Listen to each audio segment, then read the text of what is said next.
নমরুদ বলে ইব্রাহিমের রশি দিয়ে বাঁধো, আগুনে ফেলো। বিশাল আগুনের কুণ্ডলি করে সৈয়দনা ইব্রাহিমকে আগুনের কুণ্ডলির মধ্যে ফেলা হলো। হাতে পায়ে বড় বড় মোটা মোটা রশি দিয়ে বাঁধা সৈয়দনা ইব্রাহিমকে আগুনের কুণ্ডলির মধ্যে ফালায়। সৈয়দনা জিব্রাইল বলে, ও সৈয়দনা ইব্রাহিম, আপনি বলেন আমার পাখার আঘাতে আগুনগুলো এক পাশ থেকে আরেক পাশে, এক দেশ থেকে আরেক দেশে উড়িয়ে নেই, বিশাল আগুনের কুণ্ডলিকে এক ঝাপটা মেরে থামিয়ে দেই। সৈয়দনা ইব্রাহিম বলে, কোনো দরকার নাই, কারণ আগুনের মালিক আমার সাথে আছে। রাডাই, I don't need your help, আমার কোনো সাহায্যের দরকার নাই, কারণ আগুনের যে রব সে আল্লাহ সবকিছু দেখে কি দেখে না। বিশাল বড় মোটা মোটা রশি দিয়ে সৈয়দনা ইব্রাহিমের হাত আর পা বেঁধে আগুনের মধ্যে ফেলে দেয়া হলো। মুহূর্তের মধ্যে আগুনগুলো দাউ দাউ করে জ্বলতে শুরু করলো। হাতের রশিগুলো পায়ের রশিগুলো মুহূর্তের মধ্যে জ্বালিয়ে দেয়। বিশাল বড় বড় তক্তা জ্বালিয়ে দেয়, লাকড়ি জ্বালিয়ে দেয়, কিন্তু সৈয়দনা ইব্রাহিমের একটা পশমও জ্বালায় না। আজও যদি তোমাদের মাঝে কেউ ইব্রাহিমের মতো ঈমান আনিতে পারো, অগ্নিকেও পুষ্প বলে পরিণত করিতে পারো, ঠিক কিনা? মুসার মতো ঈমান হলে রাস্তা হবে সাগর জলে, ইউসুফের মতো ঈমান হলে একে একে দরজা খুলে। নবী ইব্রাহিমের মতন ঈমান যদি আজও থাকে বিদ্যমান, অগ্নিকুণ্ডে দেখতে পাবে খুবসুরত এক ফুলবাগান। সুবহানাল্লাহ পড়েন। আল্লাহ বলেন, কুলনা ইয়া নারু কুনি বারদান ওয়া সালামান আলা ইব্রাহিম। আল্লাহ বললেন, আগুন, দুনিয়ার শুরু থেকে তোকে একটা ধর্ম আমি দিয়েছি, যা পাবি জ্বালিয়ে ছারখার করে দিবি, কিন্তু আজকে কয়েকদিনের জন্য তোর জ্বালানোর ক্ষমতা আমি আল্লাহ কেড়ে নিলাম। তে আমার ইব্রাহিমের জন্য ঠান্ডা হয়ে যা। কি হয়ে যা? তবে আগুন খবরদার এত বেশি ঠান্ডা হবি না যাতে ইব্রাহিমের সর্দি না লেগে যায়। সুবহানাল্লাহ পড়ে। আগুন বলে, আল্লাহ বললা ঠান্ডা হ, আবার বললেন বেশি ঠান্ডা হবি না যাতে সর্দি না লেগে যায়। আমি কি করুম? আল্লাহ কয়, বারদাউ ওয়া সালামান আলা ইব্রাহিম। আমার ইব্রাহিমের জন্য এয়ার কন্ডিশন, নাতিশীতোষ্ণ, গরম নয়, ঠান্ডা নয়, এরকম জান্নাতের গুলবাগিচা হয়ে যা। আল্লাহু আকবার। সাইয়েদনা ইব্রাহিম আগুনের ভিতরে 40 দিন ছিলেন। চিল্লা এখন কয়দিন? 40 দিন। একটা পশমও পুড়ে নাই। আগুন থেকে বেরিয়ে উনি অনেক দিন বেঁচে ছিলেন। শেষকালে নাতিপুতিদের সাথে যখন গল্প করতেন তখন বলতেন, নাতিরা, আমার জীবনের সবচেয়ে আরামদায়ক সময় কেটেছে নমরুদের আগুনের ভেতরে ওই 40 দিন। ওই 40 দিন যেই সুখ, আমোদ, ফুর্তি, আনন্দে আমি ছিলাম, আমার জীবনে কোনো সময়, কোনো মুহূর্তে এত সুখ, এত আনন্দ, এত চমৎকার সময় আমি কাটাই নাই। চিল্লা এখন সুবহানাল্লাহ। আল্লাহ ডেকে বলে, নমরুদ, টাইম ইজ আপ, তোর সময় শেষ, অনেক বেড়েছিস, অনেক সুযোগ দিয়েছি, আর না। আমি আল্লাহ সব সময় ধরি না, ধরলে ধরে না, ধরলে আল্লাহ ছাড় দেয়, কিন্তু ছেড়ে দেয় না। সুবহানাল্লাহ পড়েন। আল্লাহ কি দেয়? ছেড়ে দেয় না। আল্লাহ বলে, নমরুদ, এবার তোর শাস্তির পালা। তোরে আমি ফেরেশতা দিয়ে মারবো না, জিন দিয়ে মারবো না, সাইয়েদনা ইব্রাহিম দিয়ে মারবো না, তোরে মারবো আমি ল্যাংড়া মশা দিয়া। সুবহানাল্লাহ পড়েন। আল্লাহর বাহিনী, বাউদা জুনদুম মিন জুনুদুল্লাহ, এই মশাগুলো কিন্তু আল্লাহর সৈনিক। এই বাতাস আল্লাহর সৈনিক। 50 আর 70 কিলোমিটার বেগে যদি একটা বাতাস বয়, সব শেষ হয়ে যাবে, ঠিক কিনা? এই জলোচ্ছ্বাসগুলো আল্লাহর সৈনিক। এই ভূমিকম্প আল্লাহর সৈনিক। ছোট্ট একটা ল্যাংড়া মশা নমরুদের নাকের ভিতরে দিয়ে ঢুকে কামড়াতে শুরু করছে। নমরুদ লাফাইতে শুরু করছে। নমরুদ রে সবাই কয়, নমরুদ তুমি ড্যান্স দাও কেন? কারে ড্যান্স না, মশায় কামড়ায়। মশারও কামড়ানো বাড়াই দিছে। নমরুদ এবার I M A disco dancer হয়ে গেছে। খালি লাফায়, খালি ডান্স দেয়। আহা, নিজের মাথার মধ্যে নিজে আঘাত করে, ঘুষি মারে, কিন্তু মশা বের হয় না। অমিয়া, এই মশা ঢুকছে কার অর্ডারে? এটা যদি বেরোতে হয়, বেরো হবে কার অর্ডারে? সে মাথার মধ্যে কিল মারে, ঘুষি মারে, নিজে আহত করে ফেলে, মাগার মাথা থেকে মশা বের হয়। নাকের ভিতর দিয়ে মশা ঢুকে কামড়ানো, এটা কি চারটেখানি কথা? শীতকালে যখন কাঁথা গায়ে দিয়ে শুয়ে থাকি, মশা যখন পন পন পন পন করে কানের সামনে, খারাপ লাগে না? আবার কাঁথাটা সরিয়ে আবার শুয়ে, আবার বন বন বন বন। তো কানের সামনে পন পন করলে যদি আপনার এত কষ্ট লাগে, নমরুদের নাকের ভিতর দিয়ে ঢুকছে।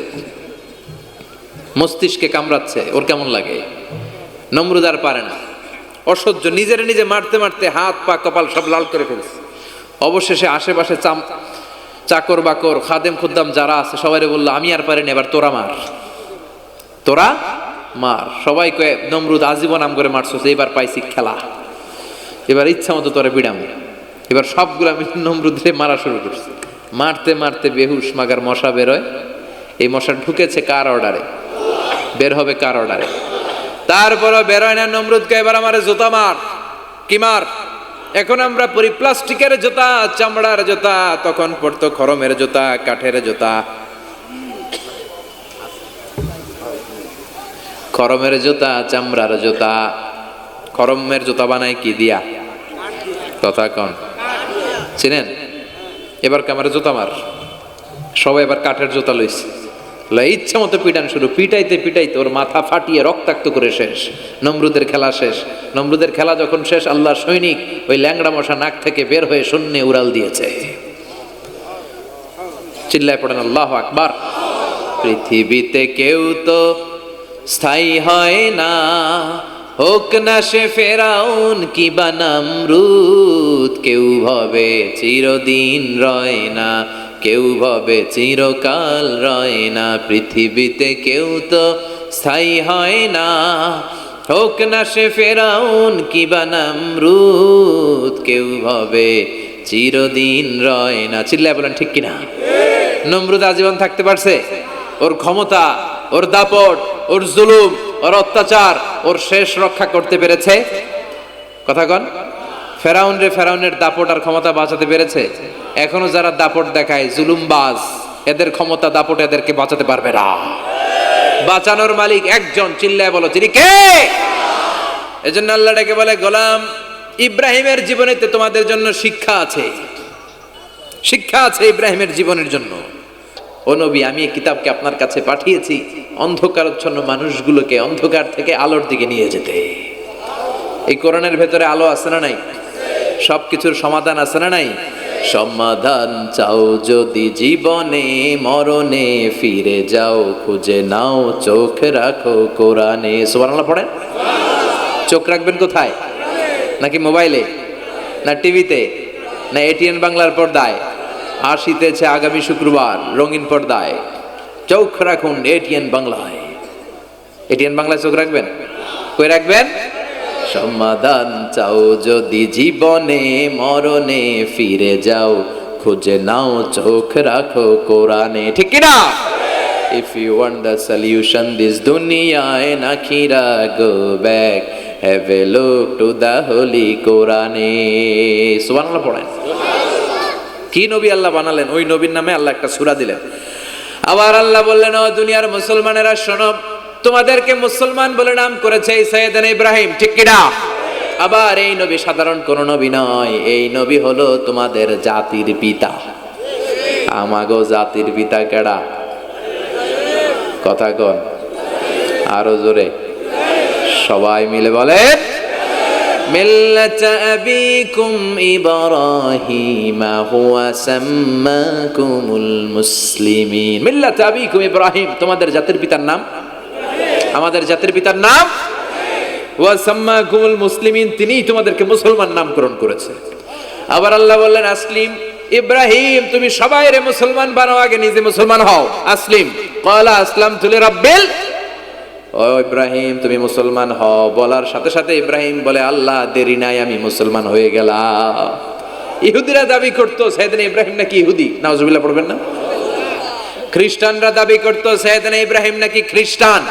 আল্লাহ বলে, মা কানা ইব্রাহিম ইয়াহুদিয়ান ওয়ালা নাসরানিয়ান ওয়ালাকিন কানা হানিফাম মুসলিমা। আল্লাহ বলে, আমার ইব্রাহিম ইহুদি নয়, আমার করতো সাইয়েদনা ইব্রাহিম নাকি খ্রিস্টান। আল্লাহ বলে, মা কানা ইব্রাহিম ইয়াহুদিয়ান ওয়ালা নাসরানিয়ান ওয়ালাকিন কানা হানিফাম মুসলিমা। আল্লাহ বলে, আমার ইব্রাহিম ইহুদি নয়, আমার ইব্রাহিম খ্রিস্টান নয়, আমার ইব্রাহিম পাক্কা মুসলমান। হানিফান মুসলিমা। পাক্কা মুসলমান, ওনার ইসলামে কোনো সন্দেহ। এজন্য আল্লাহ খুশি হয় ওনার একটা উপাধি দিলেন, উপাধিটা হলো লা হালিম। ইন্না ইব্রাহিম লা হালিমুন আওয়াহুম মুনিব। আমার ইব্রাহিম সহনশীল, আমার ইব্রাহিম ভদ্র। সুবহানাল্লাহ বলেন। আমাদের বাংলাদেশে আমাদের মুসলমানদের মধ্যে এটার সবচেয়ে বড় অভাব, সহনশীলতা আমাদের নাই। কথা কর, নিজে যেটা বুঝি ওইটাই। আমি তাবলীগ করি, আমি মনে করি আমি হক, বাকি সব বাতিল। এই সমস্যাগুলো বাগেরহাটে আছে না নাই? হ্যাঁ, আমি যদি জামাত ইসলাম করি, আমি মনে করি আমি হক, বাকি একটা দলর আমি হক বলতে চাই না। আছে না এরকম? আমি আহলে হাদিস, সো আমি হক, আর বাকি যা আছে সব বাতিল। আমি কওমি, তো আমি ভালো, আলিয়া সব খালিয়া। কথা কর। আবার আমি আলিয়া, আমি ভালো, কওমিয়া সব শেষ। এই ঠেলা ঠেলে এই দেশে আছে না নাই? এক ইসলাম, এক নবী, এক কোরআন, এরপরে সহনশীলতা নাই। সে অন্য নেশাবে পড়ুক, সে অন্য মতদর্শের হোক, সে তো আমার ভাই। সবচেয়ে বড় পরিচয়, সেও মুসলিম, আমিও মুসলিম। এই চিন্তাটুকু নাই। আল মুমিনুনা ইখওয়া, ব্রাদারহুড, ভ্রাতৃত্বের এই বন্ধনটা আমাদের মধ্যে নাই। আমরা একে অপরকে গালিগালাজ করতে দেরি করি না, একটু চিন্তা করি না। কাফের বলে ফতুয়া দিতেও দেরি করি না। কথা কন, ফতুয়া আছে না নাই? কয় তুই কাফের 10 কারণে, তুই কাফের 20 কারণে, তোর দাদা কাফের, তোর নানা কাফের, তোর পীর সাহেব হুজুর কাফের। আছে না নাই? তোর এই কাফের পীর সাহেব মারা গেলে এই পীর সাহেবের যে কবরে শোয়ানো হবে, ওই কবরের উপরে যে ঘাস উঠবে, ওই ঘাস যে গরু খাবে, ওই গরুর যে দুধ খাবে, ওইটাও কাফের। আছে না নাই? খালি ফতুয়াবাজি। আল্লাহ বললেন আমার ইব্রাহিম ফতুয়াবাজি করে নাই। ইন্না ইব্রাহিম লা হালিমুন আওয়াহুম মুনিব। আমার ইব্রাহিম ছিল সহনশীল, ভদ্র একজন নবী। চিৎকার করে বলতে হবে ঠিক কি না? আবার আল্লাহ বললেন আমার ইব্রাহিমকে আমি খলিল উপাধি দিয়েছি। ইত্তাখাযাল্লাহু ইব্রাহিমা খলিলা। আল্লাহ বললেন গোটা বিশ্বের মধ্যে থেকে কাউরে আমি খলিল বলে গ্রহণ করি নাই, একমাত্র ইব্রাহিমকে ছাড়া। ইব্রাহিম আলাইহিস সালামকে ছাড়া কাউরে আল্লাহ খলিল বানাইছে? খলিল মানে বন্ধু। খলিল মানে, সবাই বলেন খলিল মানে। সাইয়েদনা ইব্রাহিমকে বানাইছেন খলিল, আর বিশ্বনবীকে বানাইছেন হাবিব। বিশ্বনবীর কি বানাইছে? আর সাইয়েদনা ইব্রাহিম খলিল। বাপ বেটা, একজন খলিল একজন হাবিব। বাপ কা বেটা সিপাহী কা ঘোড়া, কুছ না হতো থোড়া থোড়া। ঠিক কি না? বাপ ভালো তার বেটা ভালো, তাই মা ভালো তার ঝি। গাই ভালো তার দুধ ভালো রে, দুধ ভালো তার ঘি।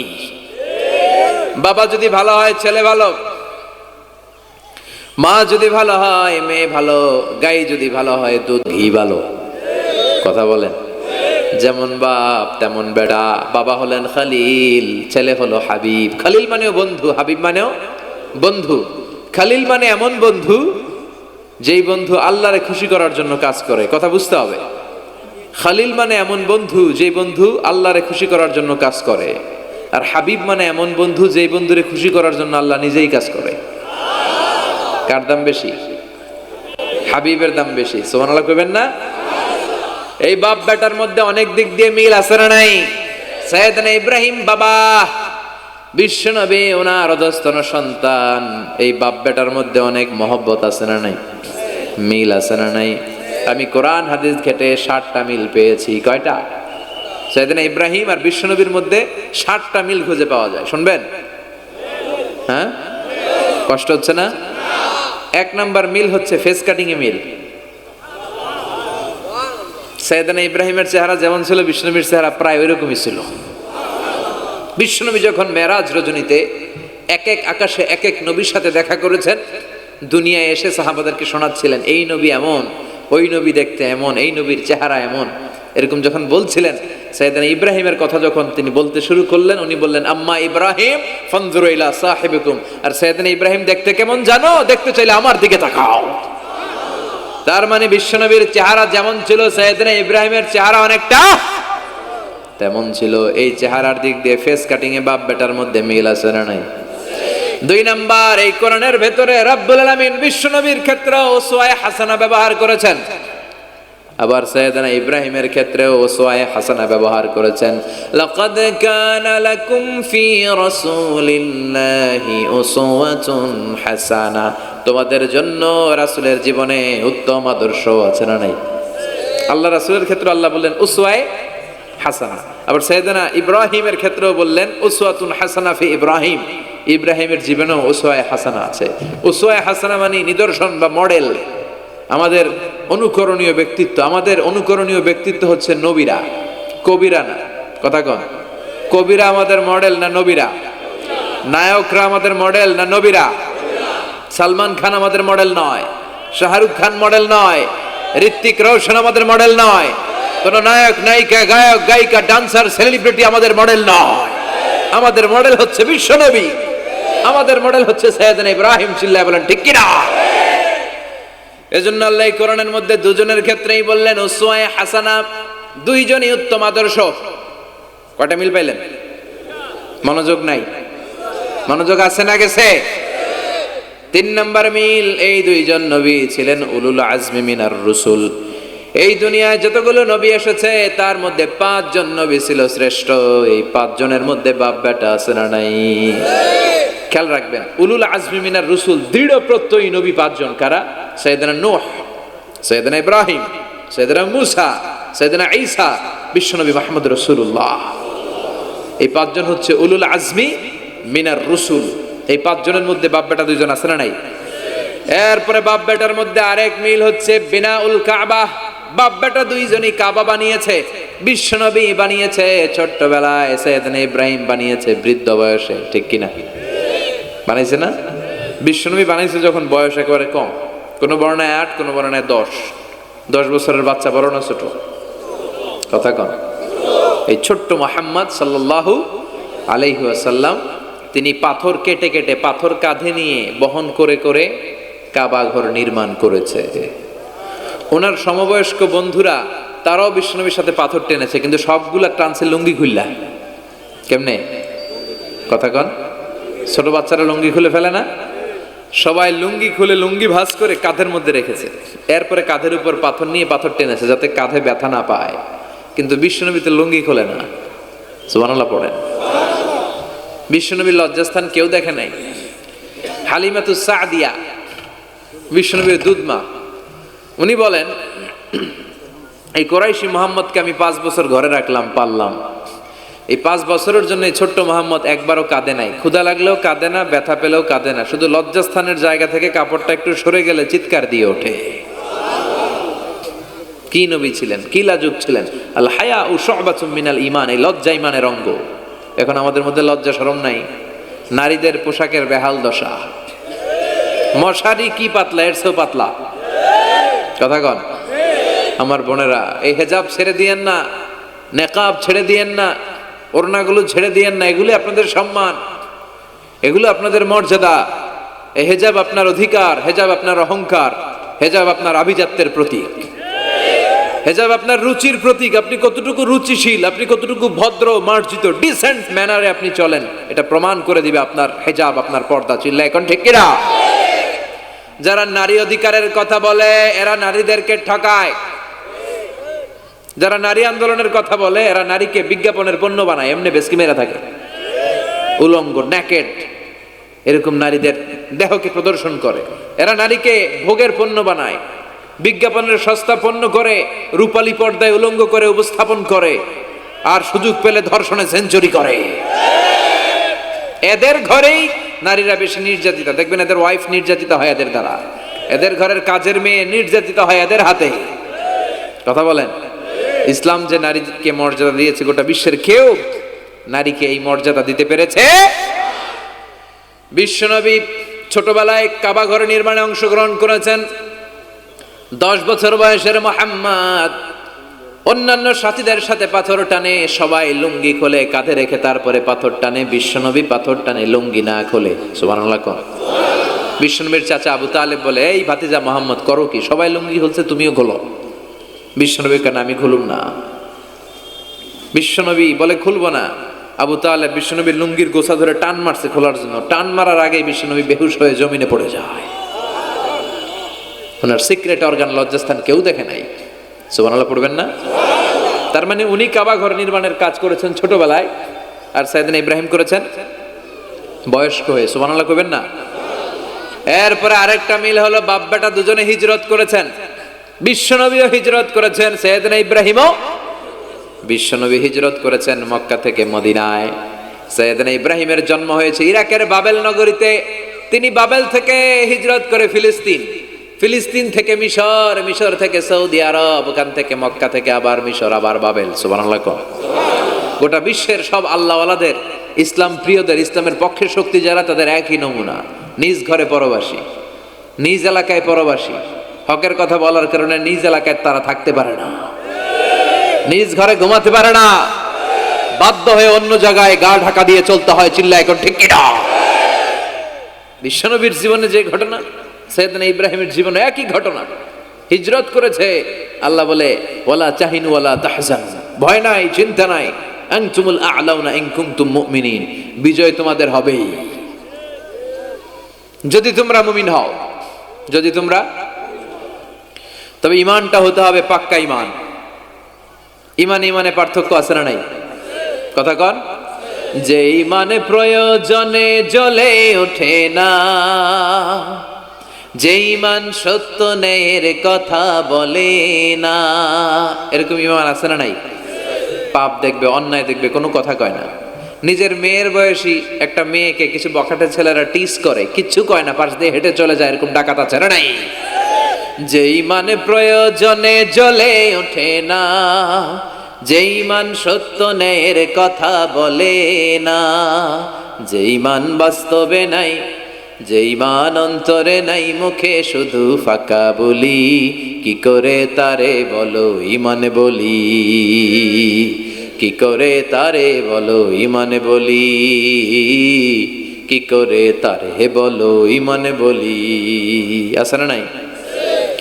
যে ঈমান দিন কায়েমের আন্দোলনের ধার ধারে না, যে ঈমান লেবাসধারী কোরআন হাদিস তাও পড়ে না, যে ঈমান খাজার নামে মাজার গড়ে ফুলুস কামায়। এলাকায় তো নাই না? হ্যাঁ। যে ঈমান শিরকিয়াতের আমল করে ভীত না হয়, যে ঈমান ঈমানে ভুলে নাস্তিকতার মঞ্চে ওঠে, যে ঈমান বাতিল মত, যে ঈমান শুধুই কেবল খায় দায় আনন্দ করে, যে ঈমান দেখে না যে ফিলিস্তিনে ভাইরা মরে, যে ঈমান ময়দানে নাই, যে ঈমান বাস্তবে নাই, মুখে ফুটায় ফাঁকা বলি, কি করে তারে বলো ঈমানে বলি, কি করে তারে বলো ঈমানে বলি, কি করে তারে বলো ঈমানে বলি। ঠিক কিনা? ঈমান ঈমানে পার্থক্য আছে। আপনারও ঈমান, আর যারা এই ঈমান রক্ষার জন্য জানবাজি রেখে ইসলামের কথা বলে, তার ঈমানও ঈমান। পার্থক্য আছে না?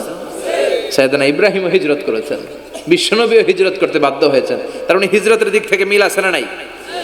এরপরে বিশ্বনবী মুসলিমের বর্ণনায় বলেন, ইন্নী হাররামতুল মাদিনা কামা হাররামা ইব্রাহিম মক্কা, আমি হারাম করছি মদিনা, সাইয়েদনা ইব্রাহিম হারাম করছেন মক্কা। মক্কা মদিনা দুইটাই কিন্তু হারাম, জানেন? মক্কা মদিনার চারদিকে হুদুদুল হারাম আছে, হারামের বাউন্ডারি। এই জায়গায় মারামারি করা যায় না, কিলাকিলি ঘুষাঘুষি কিছু করা যাবে? হত্যাকারীও যদি এই হুদুদুল হারামের ভিতরে ঢুকে, সৌদি পুলিশ ওখানে ওরা অ্যাটাক করতে পারবে না, ওরা ছলে বলে কৌশলে হুদুদুল হারামের বাউন্ডারির বাইরে আনবে, এরপরে মাইর। কথা বোঝা নাই? এটার ভিতরে মারামারি নাই। তো এই হুদুদুল হারামের বাউন্ডারি বেঁধে দিয়েছেন মক্কায় সাইয়েদনা ইব্রাহিম, আর মদিনায় বেঁধেছেন বিশ্বনবী। বাব্বাটা মিল আছে না নাই? এরপরে আমরা প্রত্যেক নামাজের শেষ বৈঠকে এমন একটা দুরুদ পড়ি, ওই দুরুদের মধ্যে বাপ বেটা দুইজনের দোয়া আছে না নাই? এই দুরুদটারে সাইয়েদনা ইব্রাহিমের নামে ডেডিকেট করেছে কে? দুরুদটার নাম দুরুদে আমরা সবাই পড়ি, আল্লাহুম্মা সাল্লি আলা মুহাম্মাদ ওয়া আলা আলি মুহাম্মাদ কামা সাল্লাইতা আলা ইব্রাহিম ওয়া আলা আলি ইব্রাহিম ইন্নাকা হামিদুম মাজিদ। আমরা বলি, আল্লাহ সাইয়েদনা ইব্রাহিম আলাইহিস সালামের উপর, তার পরিবারের উপর যেমনি রহমত করেছেন, বিশ্ব নবীও তার পরিবারের উপর আপনি রহমত নাজিল করেন। এরপর পড়ি, আল্লাহুম্মা বারিক আলা মুহাম্মাদ ওয়া আলা আলি মুহাম্মাদ কামা বারাকতা আলা ওয়া আলা আলি ইব্রাহিম ইন্নাকা হামিদুম মাজিদ। সাইয়েদনা ইব্রাহিম তার পরিবারের উপর যেমন বরকত আপনি নাজিল করেছেন, বিশ্ব নবীও তার পরিবারের উপর এরকম বরকত নাজিল করে দেন।